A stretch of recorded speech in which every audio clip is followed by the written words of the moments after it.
No, estamos en la biblioteca donde trabaja Eloy.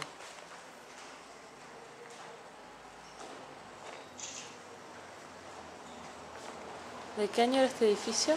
1300.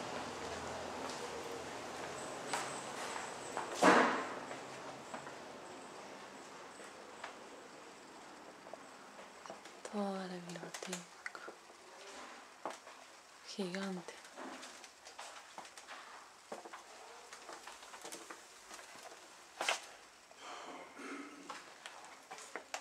Qué cantidad.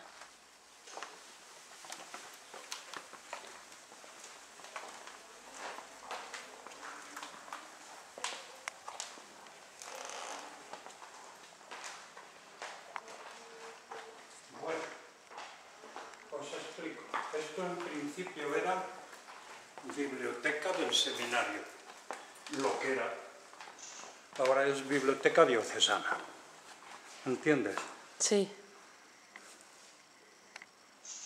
Estáis cerca. Yo le saco foto todo. Yo sigo.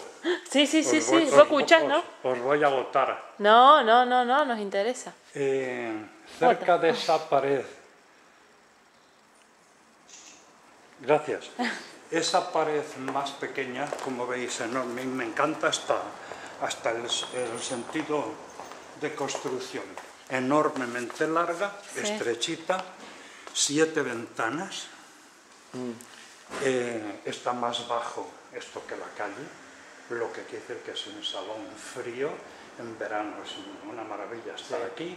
En invierno, calefacción con esos radiadores, como veis, súper antiguos, que funcionan de maravilla. Y del edificio, del salón, de los libros, del contenido, los fundamentales son los de esa pared. Ya notáis pergaminos, Sí. encuadernaciones súper Bien antiguas, antiguos. lo que se llama el fondo antiguo. Eso hay que dotarlo de una seguridad que no tiene, y siguiendo el consejo del bibliotecario de la Universidad Pontificia dice no, eso hay que colocarlo en otro sitio y con puerta de gran seguridad, porque eso cualquiera que hace medio de turista, medio de intelectual, se ha llevado un libro en lo que usted se da la vuelta. Sí, sí. Sí. Entonces lo trasladaremos a esta galería. Aparte aquí debe haber... Hemos ¿De qué entrado año por son aquella libros? puerta. Esto será... Se va a cerrar Sí, una parte. cerraremos allí, cerraremos aquí y cerraremos 2 de los 3 accesos que hay ahí.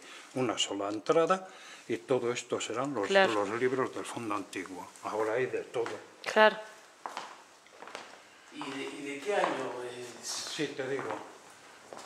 Curiosamente, de los datos que dejó una chica titulada bibliotecónoma, que trabajó un tiempo aquí, unos meses, dejó catalogados los libros más antiguos. Y según algún DVD que leí, el libro más antiguo